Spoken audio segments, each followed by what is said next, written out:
They always thought I was the quiet one, the harmless one, the daughter with dusty dreams and zero ambition. Every Sunday dinner was the Sammy father boasting, my brother bluffing, and me, invisible, at the end of the table. I let them believe I was no threat, a woman who cataloged old books and sipped tea in silence. But while they laughed, I was building an empire they couldn't begin to understand. So when the family business began to crumble, guess who they came crawling to? The familiar scent of roasting turkey and my mother's slightly too sweet cranberry sauce always hit me first, even before the wave of noise. Thanksgiving at Ma's house in Portsmouth was less a celebration of gratitude and more an annual performance review, conducted by a self-appointed board of relatives who measured worth in square footage and engine displacement. My name is Daniel Rossi Danny to them, the ones who still saw the quiet kid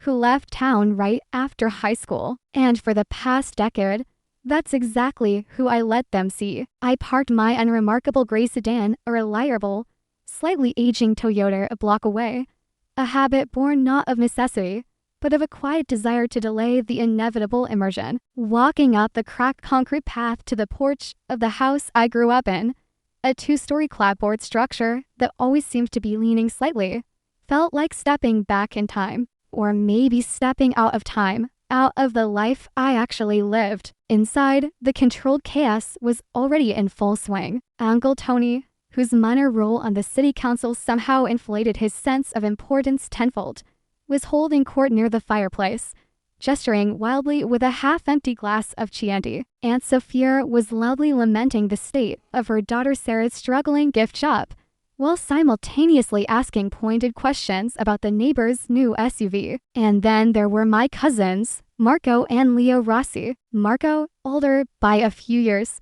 slicked back hair already thinning, possessed an aggressive energy that vibrated off him. Leo, younger, heavier set, rode in Marco's wake, echoing his opinions with slightly less conviction, but equal volume. They were the self-proclaimed titans of Seacoast Signature Homes, a small-time property development venture fueled more by bravado than actual capital. Danny, finally, Ma called out, bustling over to give me a hug that smelled faintly of sage and anxiety. Her eyes, sharp despite her age, scanned me quickly. You look tired, sweetheart. Boston treating you okay? It's fine, Ma, I murmured, returning the hug. Just busy. You know how logistics gets end of year. That was my cover story. Daniel Rossi, logistics manager for a mid-sized shipping company in Boston. Stable, respectable, utterly unglamorous. It was plausible enough for a guy like me, the one who wore flannel shirts and worn jeans back home, who never talked about bonuses or promotions, who listened more than he spoke. The lie had started small, years ago, born out of exhaustion. Burnout, they called it. I called it escaping the belly of the beast, the relentless pressure cooker of high finance, first in London, then New York billion-dollar deals, 100-hour weeks, the soul-crushing obsession with the next decimal point, the pervasive culture of greed masked as ambition. I'd climbed high, achieved the kind of success my Portsmouth relatives could only dream of, or perhaps only understand in terms of its flashiest, most superficial trappings. And I found it hollow. So I walked away, not entirely, but I shifted gears, moved to Boston, joined Meridian Equity Group, a powerful private equity firm, yes, but in a more strategic, less public-facing role, senior vice president, acquisitions. It still involved immense pressure, complex deals, but allowed for a degree of anonymity, a chance to breathe, to rediscover something resembling a life. The logistics manager identity became my shield back home. It deflected the inevitable comparisons, the probing questions about money, the unsolicited advice. It allowed me to observe, and sometimes it felt like a strange sort of penance, a way to keep myself grounded, tethered to the working class roots my cousins seemed so desperate to escape, even as they embodied its less flattering stereotypes, the suspicion, the envy, the relentless focus on material gain. Hey, Danny, Marco clapped me hard on the shoulder, his hand lingering a moment too long. His smile didn't reach his eyes, Still rustling boxes down at the warehouse, I forced a neutral expression. Something like that. Marco, keeping busy. Yeah, well, some of us are building empires, Leo chimed in, puffing out his chest. He glanced around, ensuring he had an audience. Just about to close on the funding for the River's Edge condo project. Prime waterfront. Gonna be huge. That sounds ambitious, I said mildly, reaching for a bottle of water from the counter. Marco scoffed. A sound like air leaking from a tire. Ambitious. It's a gold mine, Danny. But what would you know about real investment? Stick to your spreadsheets and forklifts. He winked at Uncle Tony, who chuckled appreciatively. I felt the familiar prickle of irritation, quickly suppressed. It wasn't just the condescension, it was the casual cruelty, the deliberate othering. I'd learned to swallow it, to turn it into a delic rather than a sharp sting. Getting angry would only confirm their caricature of me, the sensitive, unsuccessful one. Besides, a part of me, the part that had seen fortunes made and lost on hubris, felt a weary certainty about where Marco and Leo's empire was headed. Can you grab some more ice from the basement, Danny? And Sophia called out, not looking up from her phone. And see if there's another bottle of that red. Sure thing, Aunt Sophia, I replied, my voice even. Just Danny, the helpful, unassuming logistics guy, down in the damp, musty basement, surrounded by dusty jars of preserves and forgotten furniture. I allowed myself a sigh. It wasn't just about proving them wrong anymore, though the thought occasionally offered a grim sort of satisfaction. It was about protecting what little piece I'd carved out, and it was about watching them, understanding the intricate, often toxic dynamics of the family I'd mostly left behind. This performance, this elaborate charade, wasn't just for them. It was partly for me too, a reminder of where I came from, a firewall against the arrogance that high finance could breed. But sometimes, listening to Marco and Leo's boasts, witnessing their casual disregard, I felt a different kind of weariness settle in. The weariness of knowing secrets they couldn't fathom, like the anonymous wire transfers that covered Ma's escalating medical bills each month. She thought it was some extended benefit from Dad's old union. I never corrected her, or the clear credit card debt for Sarah, my cousin with the struggling gift shop. She'd received a letter citing an accounting error in her favor from the bank, an error I'd orchestrated through a discreet third-party contact. She needed a break,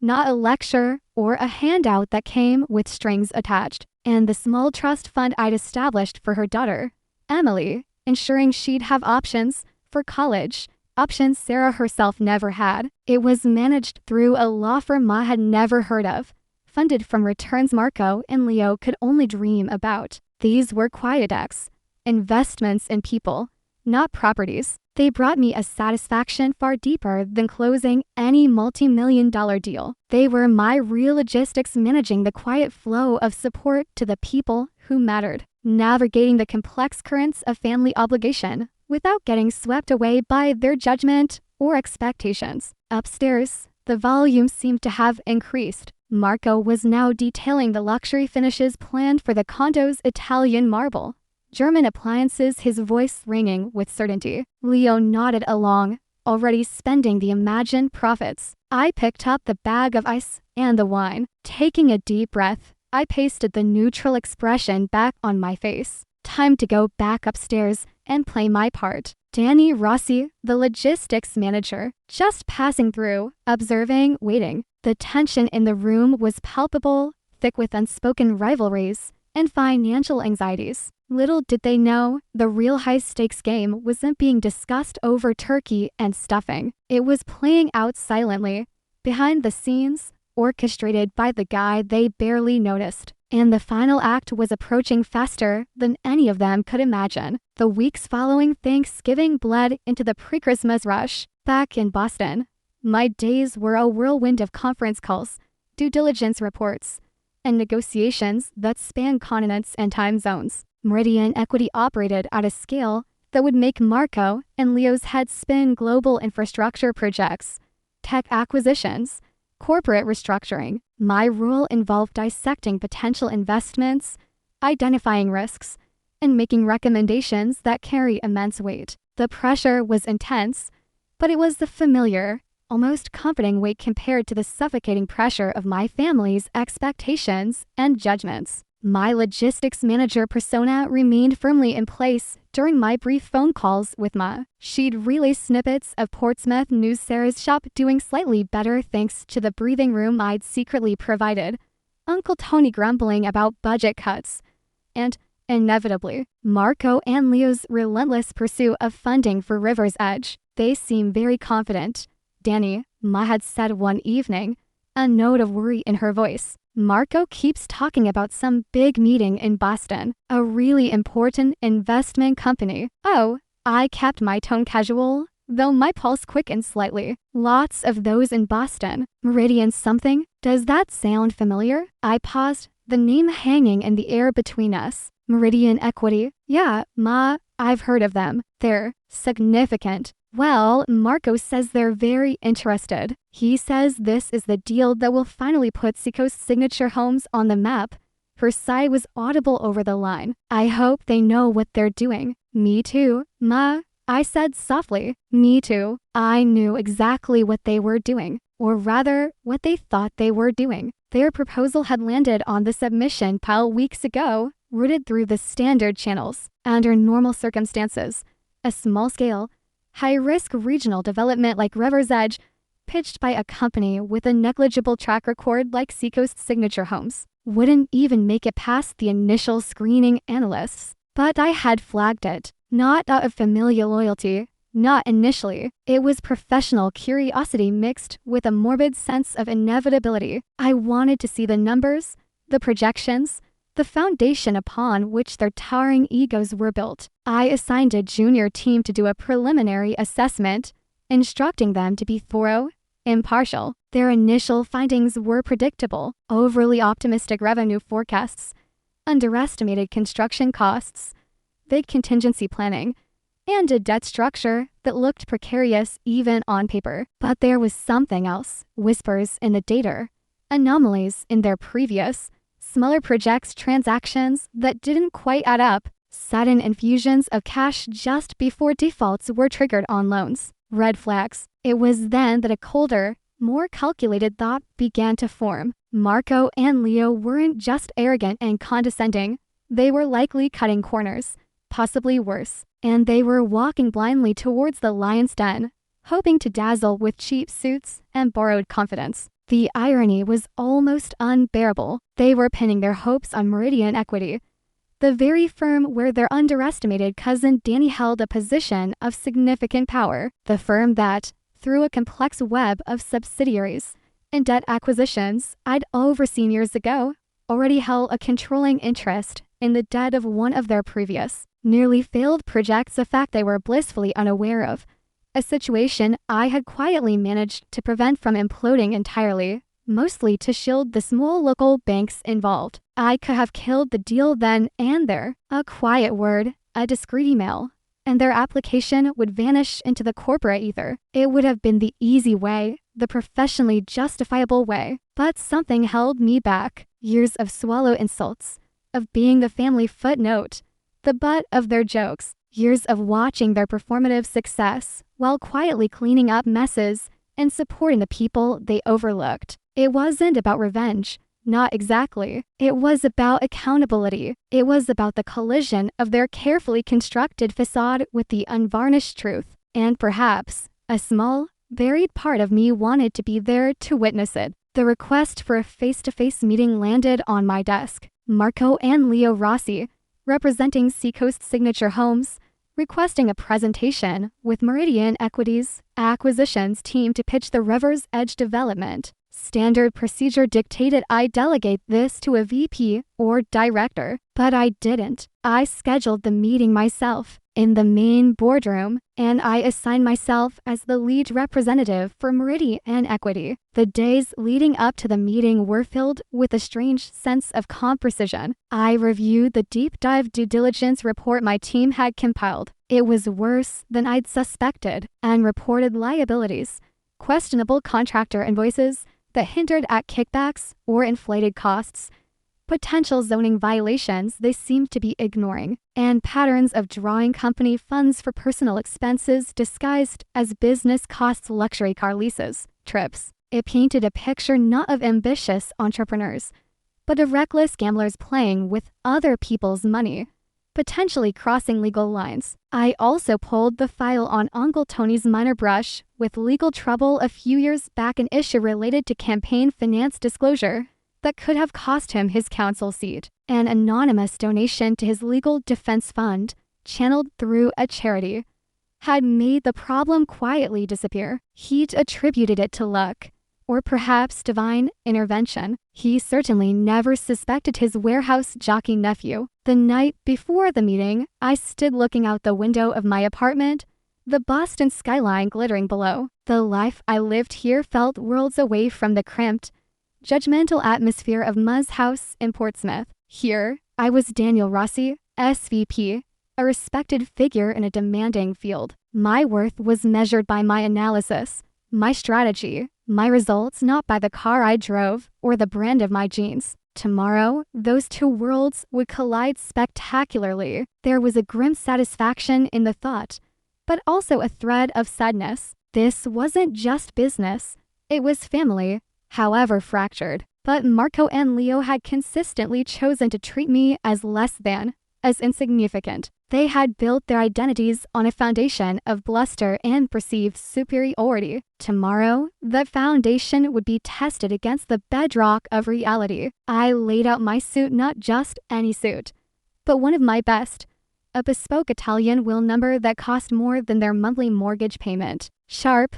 understated, conveying effortless authority. I selected a tie, cufflinks. This wasn't Danny Rossi, the logistics manager, getting ready for another day of shuffling boxes. This was Daniel Rossi, Senior Vice President of Meridian Equity, preparing to chair a meeting that could determine the future of Seacoast Signature Homes. And I had a feeling it wasn't going to be the future Marco and Leo envisioned. The quiet observer was about to step onto the stage. The Meridian Equity offices occupied the top floors of a sleek glass tower overlooking Boston Harbor. The reception area was deliberately minimalist coal marble, modern art, hushed efficiency. It exuded power without needing to shout. I arrived early, taking a moment in my office, the panoramic view a familiar backdrop to high-stakes decisions. Today felt different, though, more personal. My assistant, Claire, a sharp young woman with an MBA and an uncanny ability to anticipate my needs, buzzed me. "Mr. Rossi, your 10 o'clock appointment. Mr. Marco Rossi and Mr. Leo Rossi from Seacoast Signature Homes have arrived." "Thank you, Claire. Show them into the main boardroom. Offer them refreshments. I'll be there in 5 minutes." I took a slow, deliberate breath, adjusting my tie in the reflection of the window. The transformation felt complete. The worn flannel and quiet deference of Danny were shed, replaced by the crisp suit and focused intensity of Daniel Rossi, SVP. It wasn't just clothing, it was a shift in posture, in mindset, in the very air around me. Walking towards the boardroom, I could hear their voices, slightly too loud for the hushed environment. Marco's forced joviality, Leo's nervous laughter. They were trying to project confidence, but the building itself seemed designed to intimidate. Claire held the heavy glass door open for me. I stepped inside. The boardroom was large, dominated by a massive polished table. Floor-to-ceiling windows offered a breathtaking view of the city. At the far end, Marco and Leo stood, looking slightly overwhelmed despite their best efforts. They had clearly dressed for the occasion, shiny suits that looked expensive but didn't quite fit right, overly patterned ties. Marco was attempting small talk with one of the junior analysts I'd asked to sit in, while Leo nervously shuffled a stack of presentation binders. They turned as I entered and froze. Time seemed to slow. I saw the exact moment recognition dawned, followed swiftly by disbelief, then confusion, then a dawning, horrified comprehension. Marco's jaw literally dropped, his face draining of color. Leo went pale, his eyes wide, fumbling the binders, a few sheets scattering onto the plush carpet. I walked calmly to the head of the table, Placing my leather portfolio down on the polished surface in front of my chair sat a small, discreet plaque. Daniel Rossi, Senior Vice President, Acquisitions. I allowed the silence to stretch for a beat, observing their shock with a cool detachment. Then, I offered a polite, measured smile. The kind of smile that doesn't reach the eyes. Marco, Leo, my voice was calm, professional, carrying easily in the large room. What a surprise to see you both here. It's been a while, hasn't it? I paused, letting the words hang. How are things back in Portsmouth? Seacoast Signature Homes keeping you busy? Marco swallowed hard, his Adam's apple bobbing. He opened his mouth, closed it again, then finally managed to speak. His voice strained, barely a whisper. Danny, what are you doing here? I work here, I replied simply, gesturing towards the nameplate. Senior Vice President, Acquisitions. I oversee investment evaluations for projects like River's Edge. I pulled up my chair and sat, motioning for them to do the same. They moved stiffly, like marionettes whose strings had suddenly gone slack, sinking into the expensive leather chairs opposite me. Leo stared blankly at my nameplate, then at me, then back again, as if unable to reconcile the two realities. But, you manage a warehouse? He stammered, the words tumbling out in confusion. Logistics, that's a simplified version I use for family gatherings, I said smoothly, meeting his gaze. Easier than explaining private equity valuation models over Thanksgiving dinner. Wouldn't you agree? The hint of irony was subtle, but it landed. Marco flinched. I opened my portfolio. Shall we begin? You're here to present the River's Edge proposal, I believe. We have a limited amount of time. The presentation was a disaster, not because the materials were necessarily terrible, though they were flawed, but because Marco and Leo were completely undone. Their rehearsed confidence evaporated, replaced by stammering, uncertainty, and furtive, panic glances at each other, and then at me. Marco, usually so dominant, struggled to articulate his points, his voice cracking. Leo mostly stared at the table, occasionally mumbling assent. I listened patiently, interjecting with questions, not gentle, softball questions, but sharp, specific inquiries about their financial modeling, risk mitigation strategies, debt-to-equity ratios, contractor vetting processes, and compliance with environmental regulations. Questions drawn directly from the due diligence report sitting in my portfolio. Questions that revealed the gaping holes in their plan and, more importantly, demonstrated my intimate understanding of complex finance and understanding they never imagined Danny the warehouse guy could possess. With each question, their discomfort grew. They became defensive, evasive. Your projected absorption rate seems optimistic, I commented mildly, tapping a finger on their pro forma statement, especially given the current market saturation for high-end condos in that specific corridor and the rising interest rates. We have strong pre-sales interest, Marco blustered, regaining a sliver of his usual arrogance, though it sounded hollow. Do you? I raised an eyebrow. Our channel checks suggest otherwise, mostly speculative holds, very few firm commitments with substantial deposits. Marco paled again. And this projected construction budget, I continued, flipping a page. It seems significantly lower than comparable projects. Are you confident your primary contractor, Coastal Builders LLC, can deliver quality work within this budget without compromises? Leo shifted uncomfortably. Coastal Builders LLC was a relatively new entity with thin credentials, and our background checks had raised questions about its ownership structure, hinting at potential self-dealing. The tension in the room became almost unbearable. The junior analysts sat silently, observing the controlled demolition. Finally, after 45 excruciating minutes, I closed my portfolio. Gentlemen, I began, my tone shifting from inquisitorial to decisive. Thank you for your presentation. Meridian Equity appreciates you bringing the River's Edge opportunity to our attention. I paused. However, after careful consideration and thorough due diligence,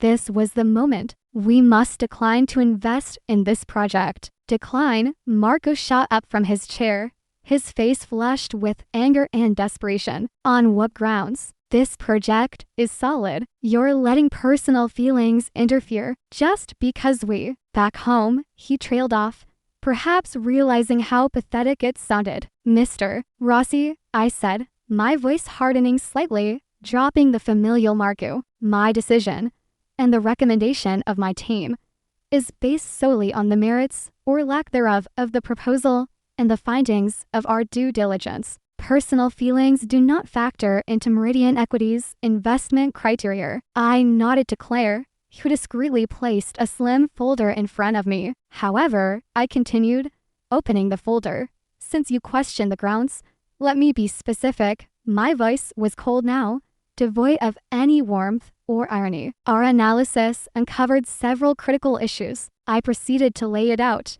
point by excruciating point. Firstly, significant unreported liabilities related to previous projects, jeopardizing the financial health of Seacoast Signature Homes. I saw Leo wince. He handled the books. Secondly, irregularities in accounting practices, specifically, expenses claimed for the River's Edge pre-development phase that appear inflated. Our forensic accounting team flagged several transactions with vendors, including coastal builders, that warrant further investigation for potential kickbacks or fraudulent invoicing.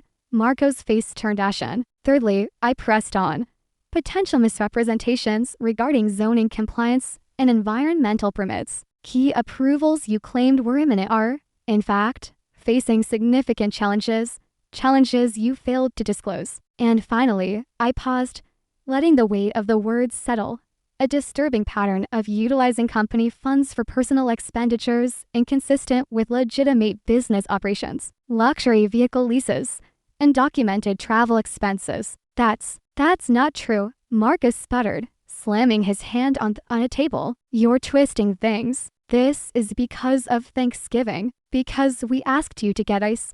The accusation hung in the air, absurd and desperate. I stood up slowly, adjusting my suit jacket. I looked directly at Marco, then Leo, my gaze holding no trace of the unassuming Danny they thought they knew. The cool detachment remained, but underneath, years of suppressed resentment coalesced into a steely resolve. At home, during Thanksgiving dinner, my voice was low but cut through the tension.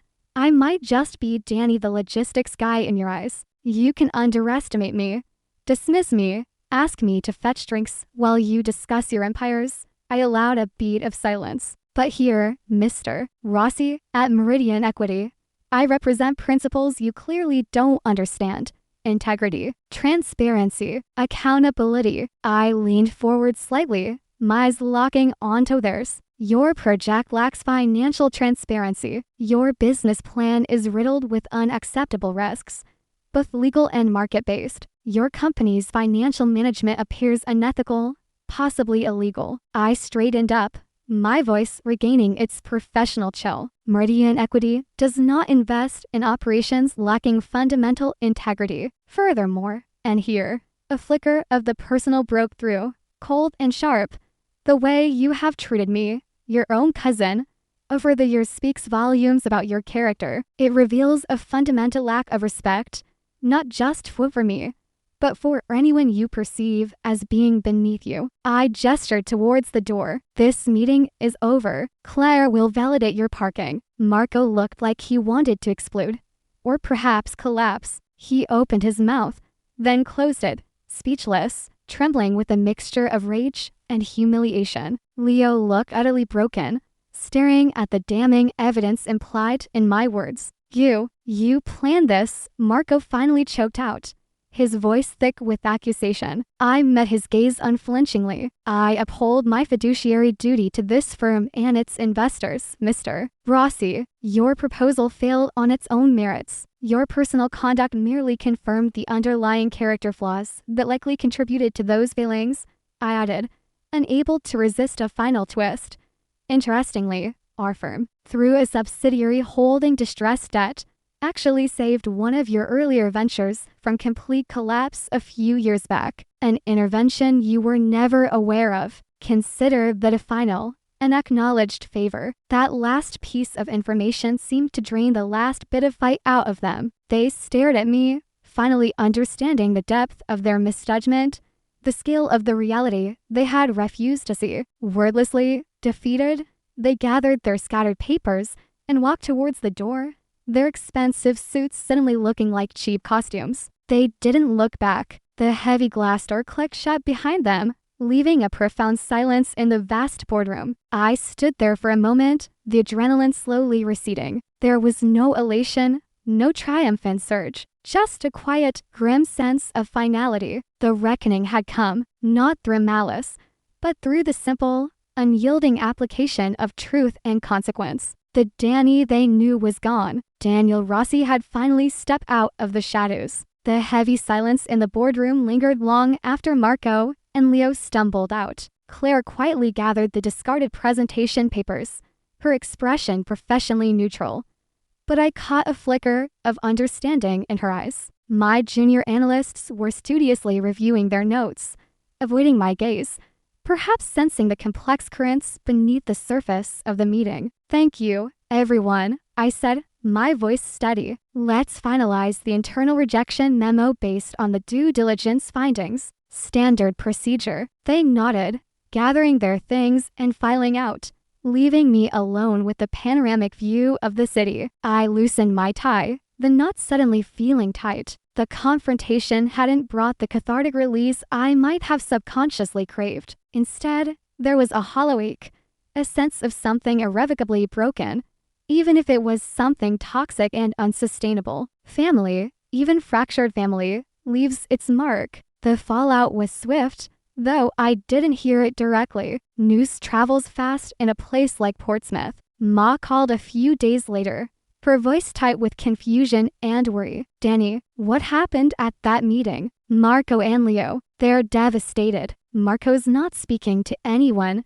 and Leo apparently told Sophia their whole project fell apart. They said you were there, in charge." I took a breath. No more hiding. "Yes, Ma, I was there. I work for Meridian Equity. It's my job to evaluate investments." There was a long pause on the line. I could almost hear the tumblers clicking in her mind, reassessing years of assumptions. "You work for that big company as Senior Vice President, Ma, in the acquisitions division." Another silence, longer this time. When she spoke again, her voice was different, quieter, tinged with something I couldn't quite identify. Disappointment in her own assumptions, relief. "All this time, Danny, logistics manager, it was complicated, Ma," I said softly. "I was burned out from my old life. I needed some distance, some quiet. And honestly, I got tired of the way everyone back home seemed to measure people by their wallets." "So the things Marco is saying, that you deliberately sabotaged them?" "No, Ma, their project had serious problems. Financial problems, ethical problems. My firm couldn't invest in it based on the facts. It wouldn't have been responsible. My personal history with them didn't change the numbers." I hesitated. Their behavior over the years didn't help their case, but the decision was professional. She sighed, a heavy sound full of weariness. "I see. Well, they made their bed, I suppose." There was a sadness in her voice, but also a new note of respect when she spoke to me. "You take care of yourself, Danny. You sound different." "I'm okay, Ma. Just being honest now." The project, as expected, collapsed. Without Meridian's backing, other potential investors shied away. Rumors of Seacoast Signature Homes' financial irregularities began to surface, attracting scrutiny from local banks and possibly regulators. Marco and Leo faced not just the failure of their ambitions, but potential bankruptcy and legal trouble stemming from the issues our due diligence had uncovered. The empire crumbled into dust. The reaction within the wider family was a predictable mix of shock, disbelief, and, from some corners, a grudging reappraisal of quiet Danny. Uncle Tony, perhaps recalling the anonymous help he'd received, became notably circumspect in his comments. "Sarah called me, hesitant at first. 'Danny, Ma told me about your job.' Wow, there was no judgment, only surprise. Listen, I don't know what happened with Marco and Leo, but, well, things have been tight, you know? And then, suddenly, the bank said there was an error and my big credit card bill was just gone. Was that? Banks make mistakes sometimes, Sarah, I said gently, unwilling to shatter her relief with the complexities of my intervention. Focus on the shop. And Emily, how is she? We talked for a while, easily, naturally. The pretense was gone.